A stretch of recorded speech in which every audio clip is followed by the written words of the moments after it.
get started. I think everyone's come on. So, thank you everyone for coming. Great to have you here as well. And one of the first webinars as well we're doing with Asana, which is great after our partnership as well. So we're going to be talking about breaking down goals into actionable plans, something that we're both really passionate about at Salsa Startups and Asana.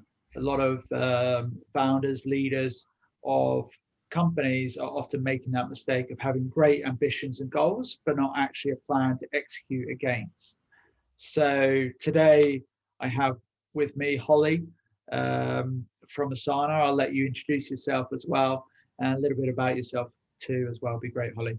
Thanks, James. So, morning, everyone. My name is Holly Melrose. I'm an onboarding consultant here at Asana. I've been working with Asana since around March this year, which is around 6 years in pandemic time.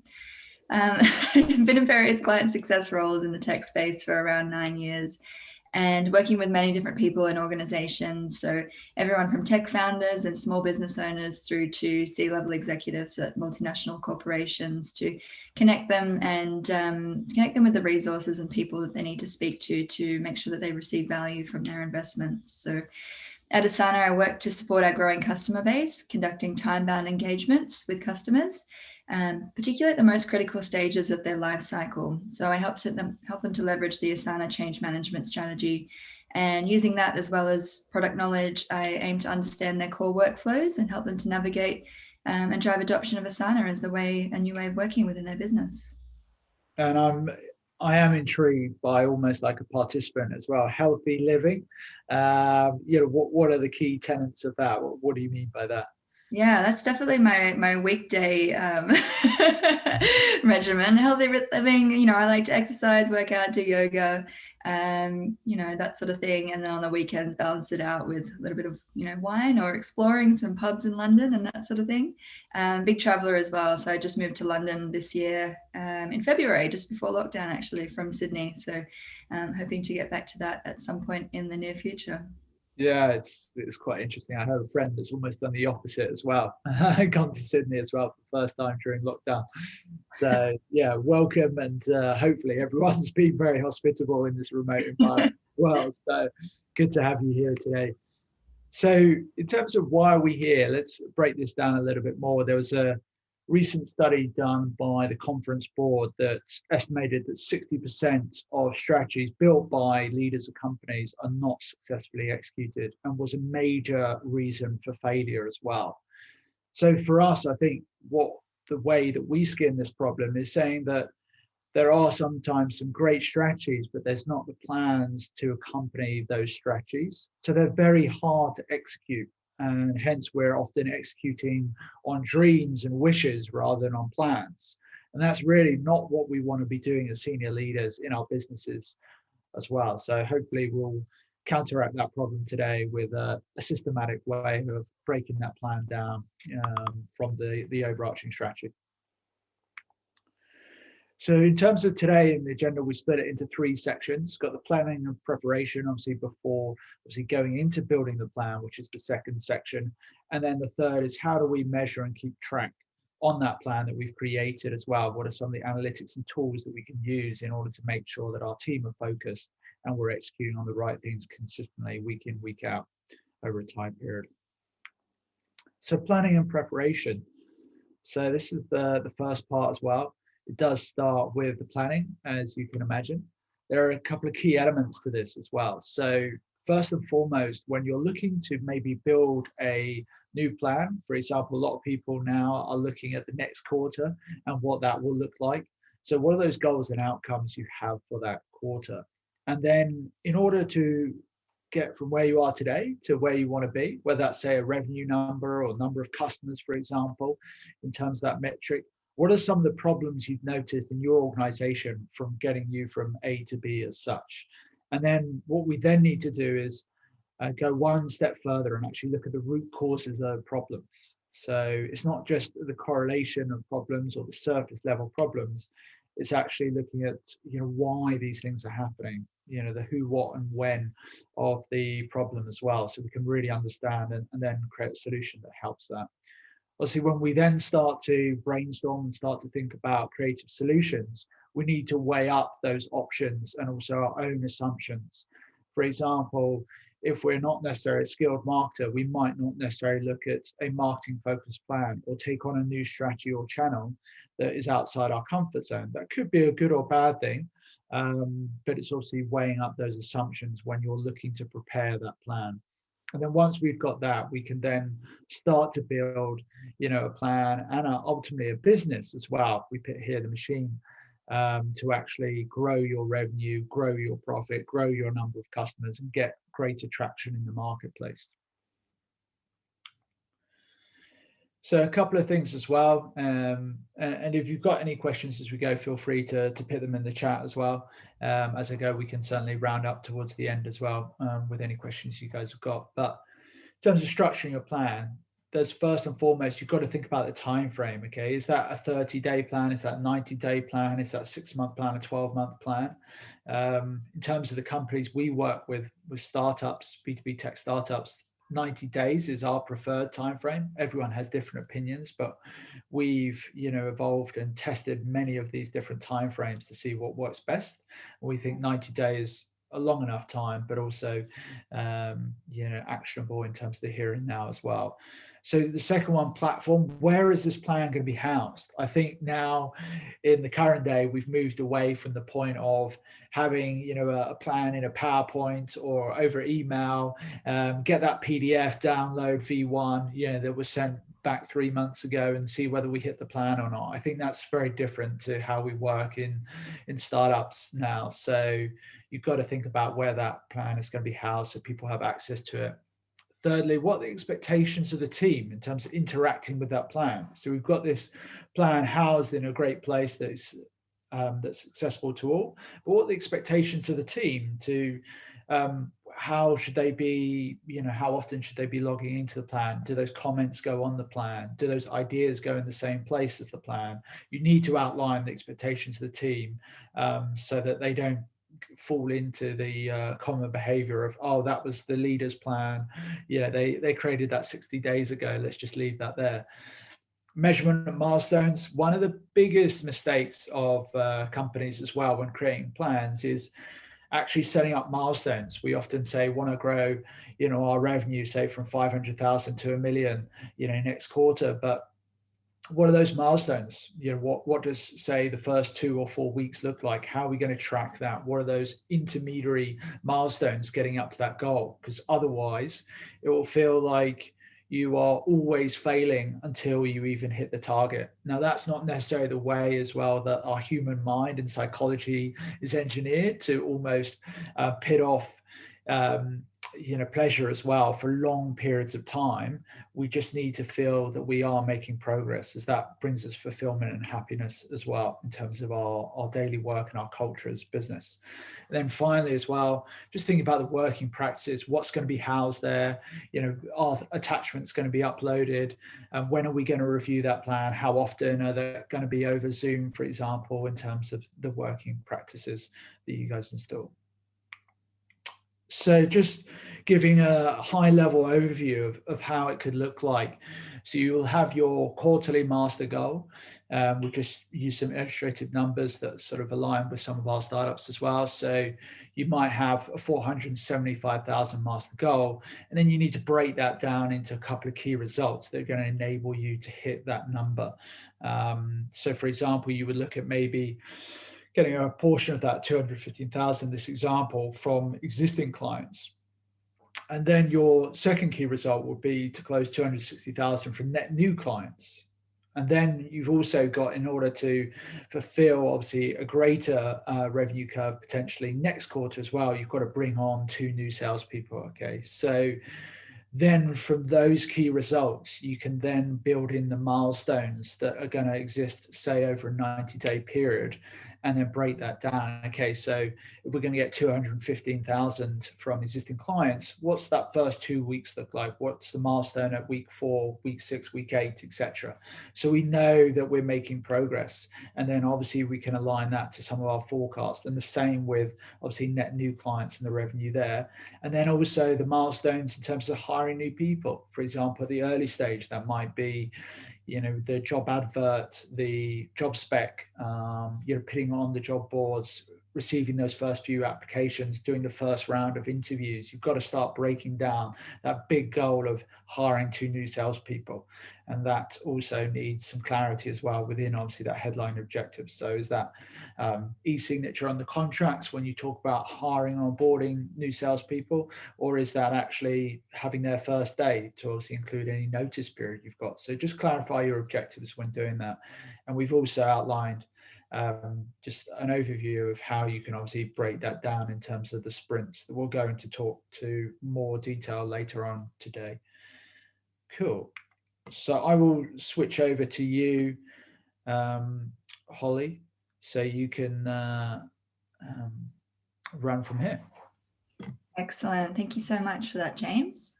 So before we dive into the demonstration of Asana, I think it's important that we recognize that today, for running a successful business, it's more complex than ever. And the rise of collaboration apps and cloud technology and mobile devices has fundamentally transformed the way that we work and coordinate complex projects.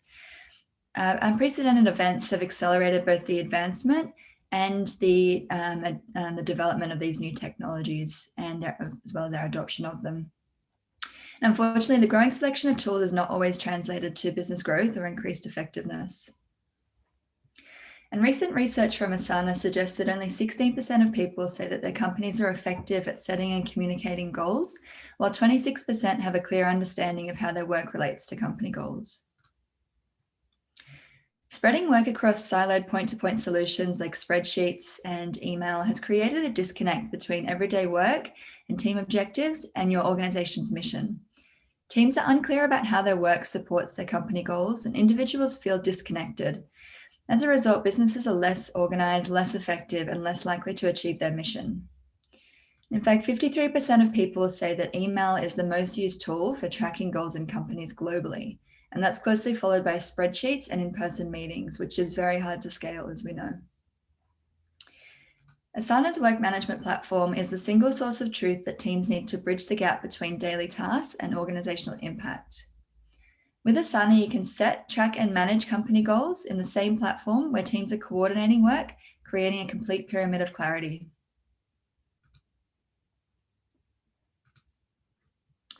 So a pyramid of clarity connects your strategy and goals to your execution so that everyone in the organization understands how work ladders up to support the company's mission. This approach creates a clear and complete alignment across every individual, team, and department so that you can make better decisions and prioritize strategic work that drives a measurable impact. So with Asana goals, you can connect company-wide teams and goals directly to their supporting projects and portfolios to ensure that teams are aligned. You can make company goals easily accessible and highly visible across the organization so that you can report on progress and recognize accomplishments, as well as course correct any at-risk work. It allows you to reduce cross-functional friction related to prioritization and resource allocation. And as well as that, save countless hours in aligning and realigning initiatives to goals and quickly shift when changes occur. In addition to the stats that we have listed here on the right-hand side, it's important to note that aligned workers feel 3 times more empowered to make strategic decisions. They're also 3 times more inspired to meet their goals and 4 times more likely to feel that their organization does a good job of engaging. Now, there are a lot of different goal management frameworks out there, and selecting one can be a bit of a daunting process. Fundamentally, though, they all come down to setting what you want to achieve to define the metrics for success. Asana Goals is flexible to support them all, but within Asana, we like to use the OKR methodology. And OKRs follow a simple formula. I will objective as measured by key result. So let's look at how this translates in Asana. So from the goals homepage in Asana, I can view the goals for my entire organization, or I can drill down further into specific teams. Public goals are visible to everyone in the organization except for any guests that you have, whereas private goals can only be viewed by owners and collaborators. You can now set up a real-time dynamic view of goals in Asana that connects the work. Rather than viewing rows in a spreadsheet, you can see parent goals, the sub-goals, who is owning them, the timeline, as well as real-time progress reports to get a view of exactly what's going on in the organization. So according to the OKR methodology, a goal should be structured in the framework of I will objective as measured by key result. So let's look at an example here. Winning customer loyalty, this is an objective. And a key part in winning customer loyalty would be increasing our customer engagement score to 4.7. So this is the key result here. So we're going to drill into this a little bit further. And when we click into the sub goal, we can see more details about it, including a progress measurement and also any of the sub goals that bring it to life. To the right, we can see further description that we had there and anyone that is a collaborator or is relevant to this particular goal. We also get an idea of the parent goals and add any additional because it might roll up to more than one parent goal. And have a look at some of the supporting work, including projects and portfolios that are connected to this goal, which we'll go through later in the webinar. So I'm going to add an additional sub-goal now to give you an example of how this works. So I'm going to create a sub-goal to plan a customer event. So we'll create that sub-goal here, and we can assign this either to ourselves or to someone on our team that is more suited to own this goal. In this case, I'm going to assign it to Michelle, my colleague. We can also add any additional collaborators if we think there's anyone that would be relevant to join us as part of delivering on this goal. So now that we've saved that, we can go into this different goal here, and either ourselves or Michelle can set her own progress metrics and her own sub-goals. So Michelle might want to set a further sub-goal now to help her reach her objective, and that's going to be to send out 100 invitations to VIPs for this event. So we'll create a new sub-goal, send 100 invitations to VIPs. And we'll create that here. Michelle is going to own this goal, and she's going to give herself a project progress metric as well. So when setting a progress metric, we can choose how we'd like to measure it. We have a few different options. We can either choose a percentage or a number or a dollar figure as well. So in this case, we're going to select a number, and her target is 100 invitations. So our target will be 100. Again, on the right-hand side, I can see exactly which parent goal this lines up to and add any additional supporting work as well. Now, Michelle knows that she's run customer events in the past, and there's a well-defined process and a timeline already established. So what she can do is create a template for a customer appreciation event from a previous event project. So we'll look for that in the system. We're looking for a customer appreciation event that we've run previously. And in order to turn this into a template, all she needs to do is select the drop-down from project actions and convert to template. Now, all of the due dates that are in this project will be converted into the template, and we can use that to create a new project moving forward. So to create a new project from this template, we click on the orange Omni button in the right-hand corner, select project, and from the 3 options that are available, we're going to use a template. And rather than using a general template, we'll pick one from our own internal organizational templates. So I'm going to create this customer appreciation event template here, and we'll give the project the name of the Asana customer appreciation event. And now we get an option to either select the start date, the date we want to start the project, or the end date. So when is the event actually going to take place, and we can work towards it. So we'll select the 1st of February in this case.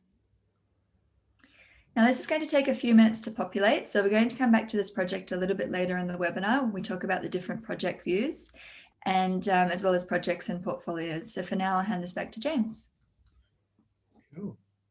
Thank you very much. I enjoyed that as well, especially 53% of people use email in which to track progress on goals. I was thinking, I get about 150 emails a day. That doesn't sound a very sensible idea to me.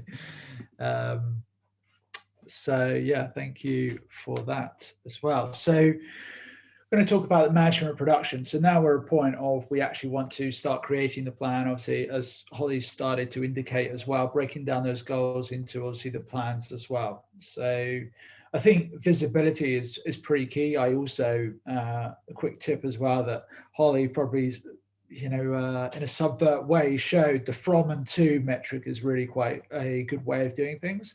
The reason why we use that as well is to think about where you're starting from, where you're looking to go from. And also if you drop from the starting point, for example, in that example 4.2, if you went to 4.1, that quarter, you would also know your starting point as well. So just to pick up there. A couple of other points as well when we go into obviously producing the plan. We've noted down some best practice here from especially with leaders of companies. I would say certainly be careful as well to take a data first approach. We also talked about that preparation in the early stage to stop making sometimes emotional judgments on what your strategic plan should look like. The other point is having those review points in the diary, in the calendar to show when you're actually going to be reviewing that plan. It's great to create this, say, amazing 90-day plan, but then if you're not regularly checking it, it's pretty much worthless. The other point that we found really helpful as well with clients is having an area within that board, especially where you can track ideas and actually evaluate whether that idea accelerates, delays, or replaces an existing initiative. So often in startups, we love new things. We love chasing the shiny thing. We see this amazing thing on LinkedIn and we start to think, oh, we should be doing that now. That's great. We can capture that, market intelligence or that idea, but then we obviously need to compare and contrast it against our existing plan and see whether obviously it accelerates our progress. Does it delay potentially, or is it something we need to obviously, signpost for another time period as well? The other point as well that is very valuable as well is thinking about when you actually start planning is often in what we found is best practice is it day 75 of the 90. So you have about 2 weeks left of the quarter until you're planning. So for example, right now, that would be about a week's time would be the absolute must that you would need to, start planning for the next quarter. So that's really, really important that you give yourself enough time to plan for next quarter. And obviously with the season it being probably earlier as well is the better as well now. We talked about milestone metrics, so I won't cover that in too much detail, but certainly an important fact as well. So here we've got an example, high-level example of how you might break down, obviously, a plan into using the boards that we've just shown as well in Asana, and we'll jump into that in more detail in a second. But you can see, you can have objectives, obviously, at board level, and so you can break down those big master goals or key results into, strategic plans as well, as we've seen here. One good way of doing this is obviously the end date as well of each initiative. You can also even select the start date and the end date to give yourself a time period as well.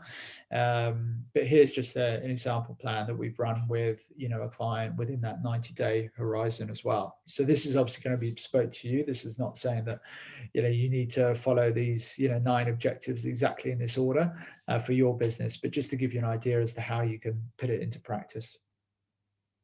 The other important point here as well is thinking about the sequence of some of the objectives that you are breaking down as well.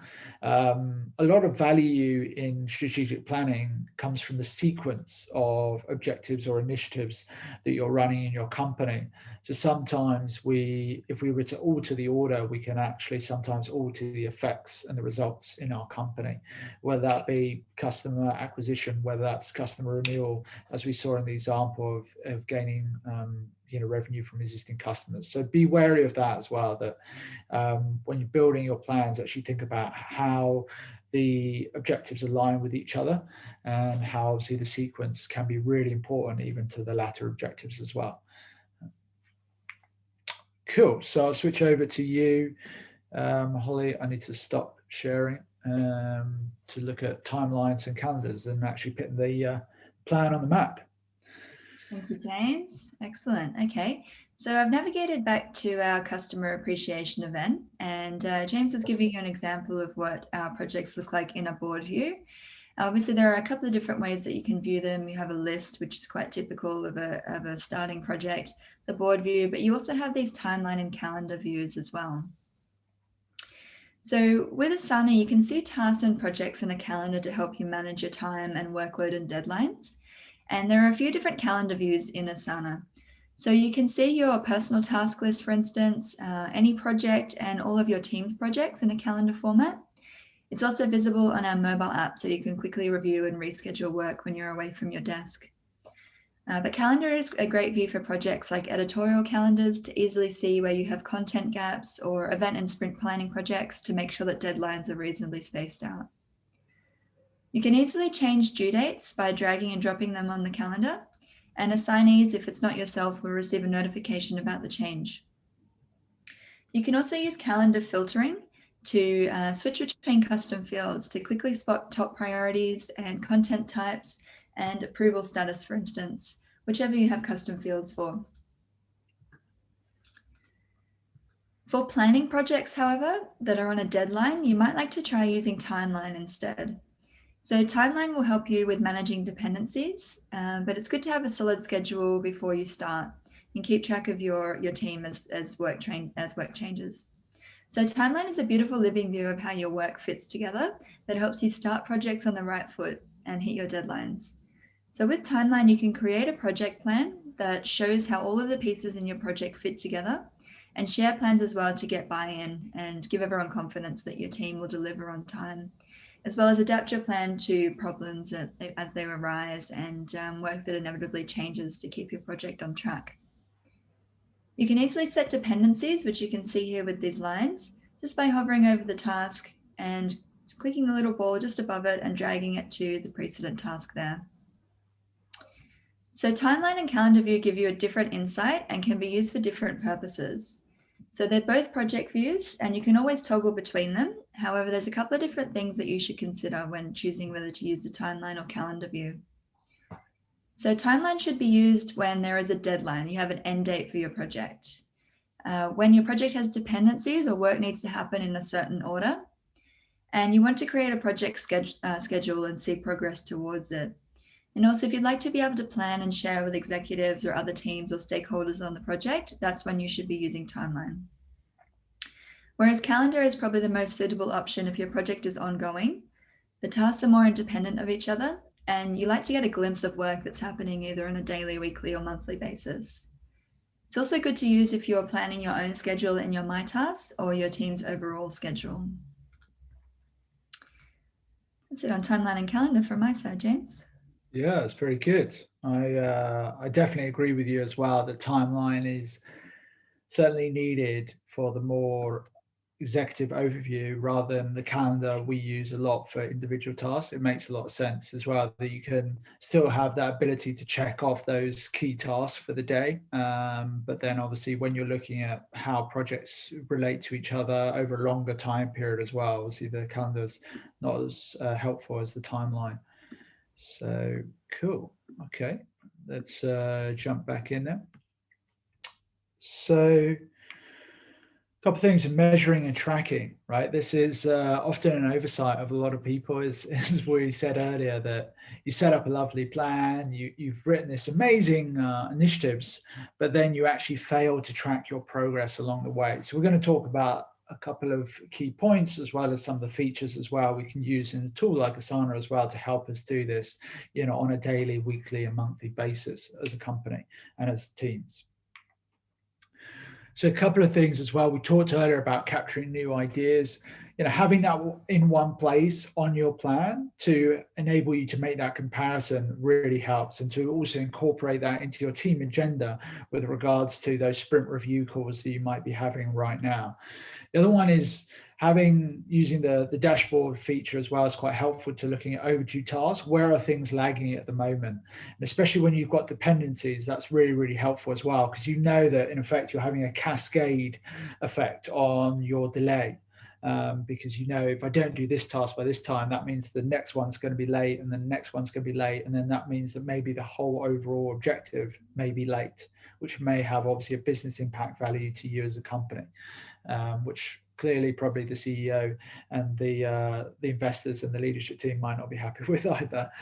The other thing is, looking at the productivity of your team in terms of enabling you to see what's actually being done, and where necessarily there's a difference in terms of the estimation of the task and how long it takes. When you start planning like this, you realize that in certain areas you overestimate, and in some areas you underestimate the time that it needs to complete a certain objective, and also the corresponding subtasks as well. So really, really important.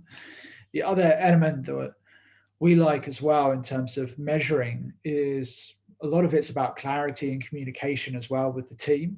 A lot of people, there'll be collaborators, there'll be teammates, there'll be other people working on obviously your strategic plan over, say, that 90-day period. So using communication tool like the Progress is really, really helpful to keep everyone abreast of what's going on, what some of the highlights, good for our team culture as well in terms of call outs and successes over that time period. So, what we achieved this week, kind of comms would be able to be enabled as well by using, those features as well. And then finally as well, what's really important is that you can then collate a lot of this information and then perform a 75-day retro. So that's a look back at what happened, where were some of those points where maybe things took longer, maybe you replaced the objectives that you initially set out, or maybe you reordered the objectives. The great news here is that if you're able to track that information when you did move those due dates, when you did replace those existing initiatives, all of that, if you've got a platform to use, that can all be tracked as well and then evaluated. So it's very, very important as well that you're setting yourself up for success really in terms of measurement, and also for progress in future time periods, say, next quarter, next 90-day plan, etc. So I'll hand back over to you, Holly, in terms of progress updates and portfolios as well. Excellent, thank you.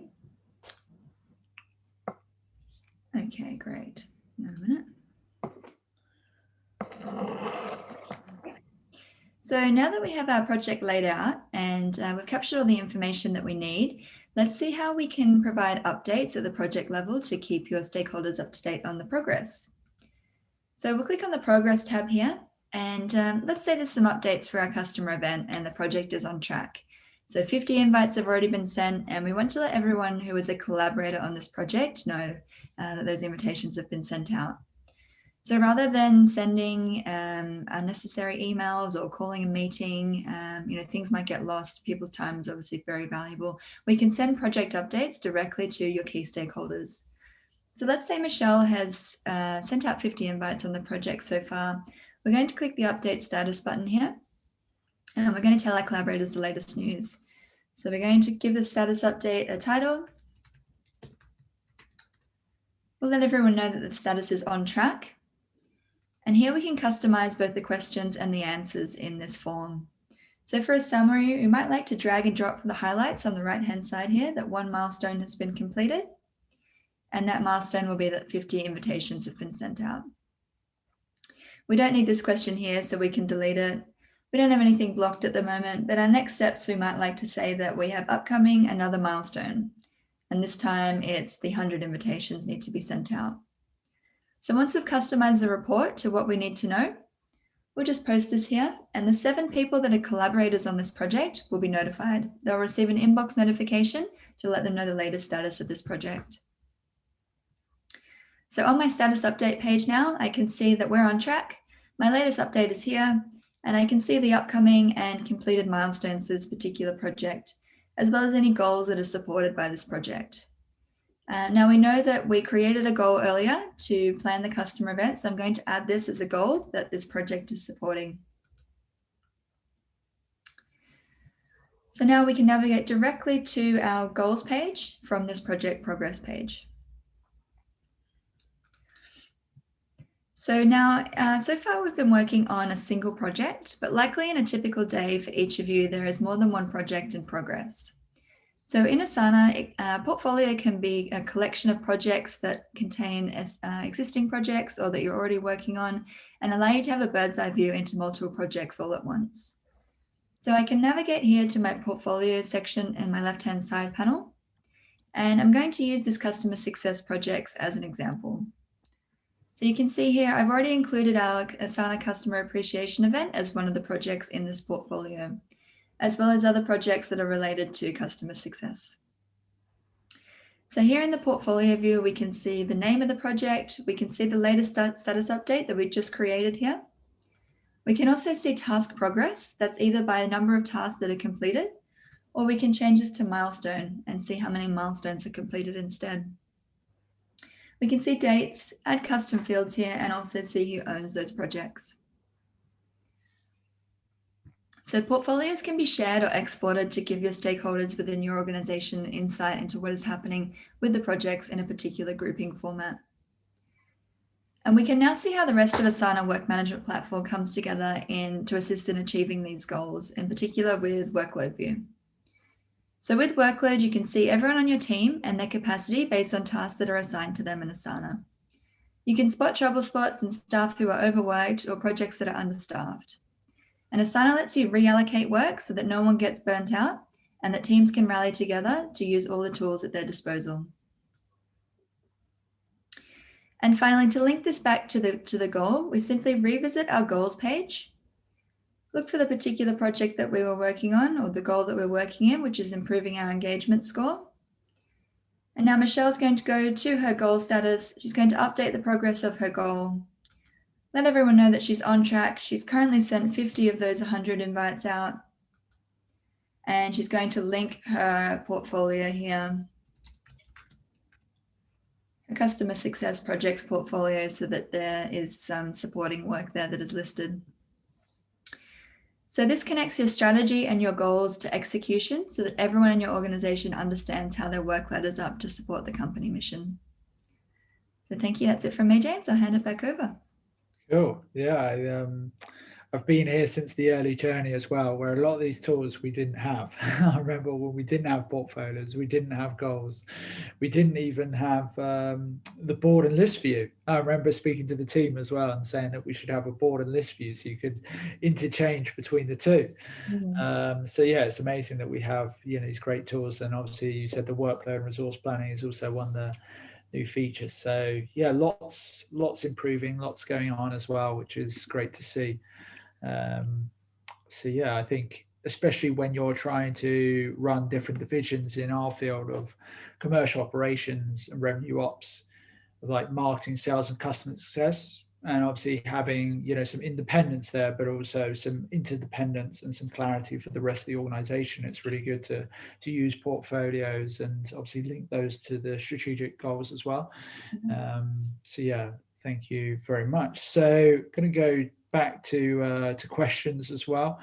If anyone's got a couple of questions, I have one quick question as well for Holly on our view as well. But yeah, if anyone's got any questions, feel free to put them in the chat, and we will certainly get to them.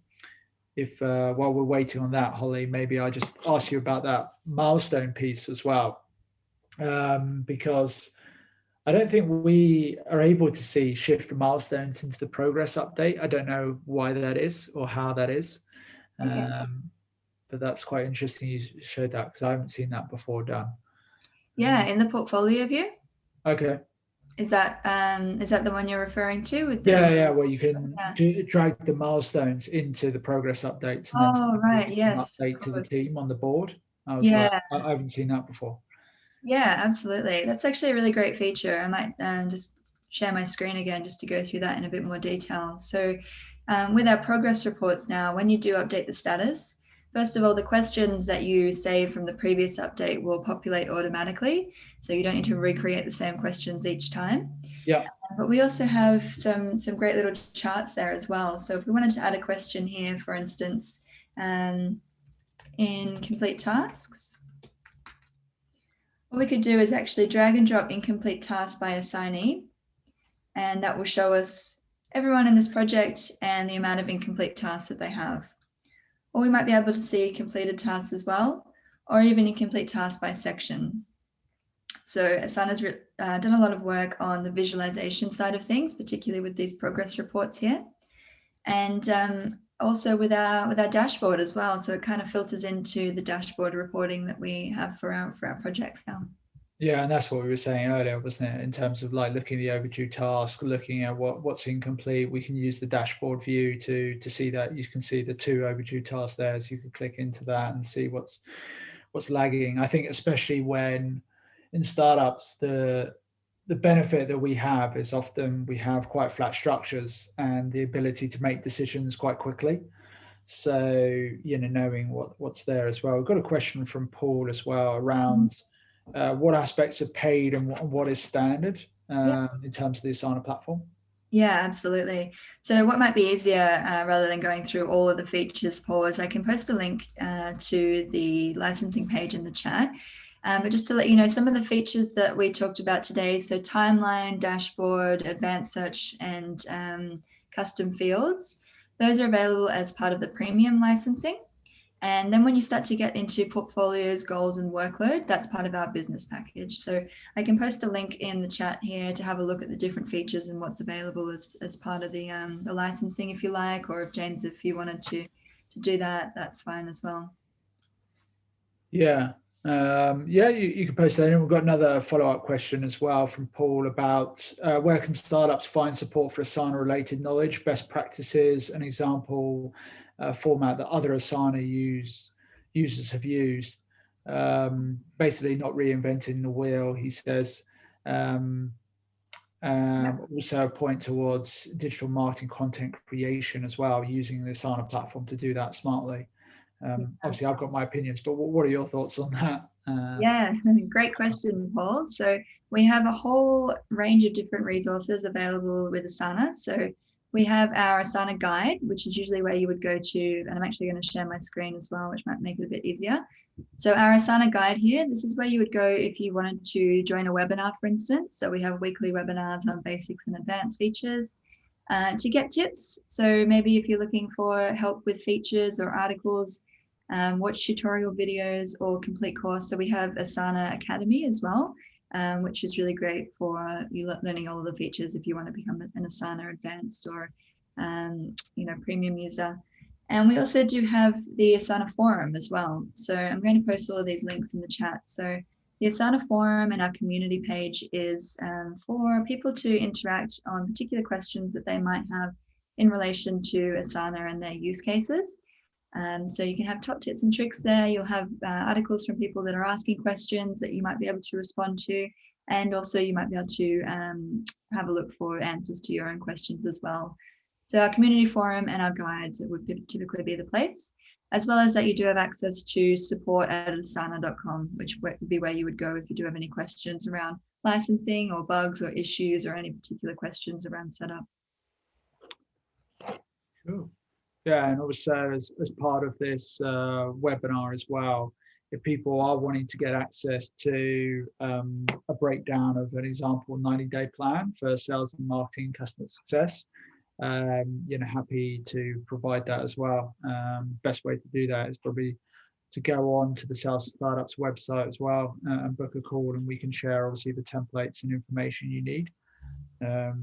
Paul says thanks as well, which is great. Fantastic.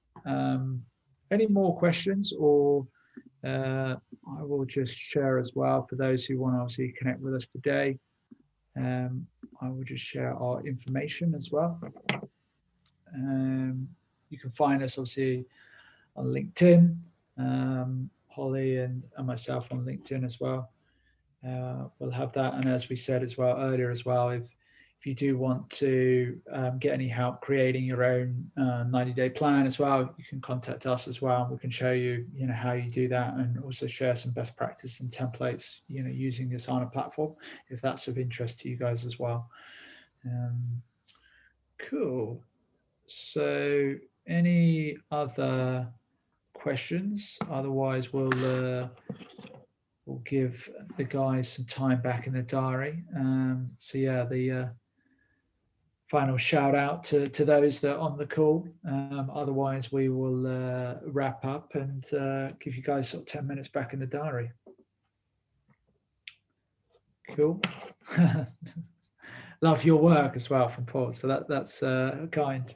So yeah, thanks a lot, Paul. But yeah, thank you everyone for coming. Really enjoyed today. And like I said, if you want to find out more, obviously you know where to find us.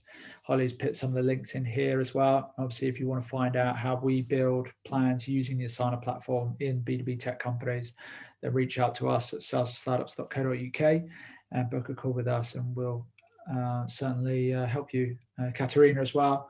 Thank you as well. So yeah, thanks guys, and Anthony as well. Good to see you as well.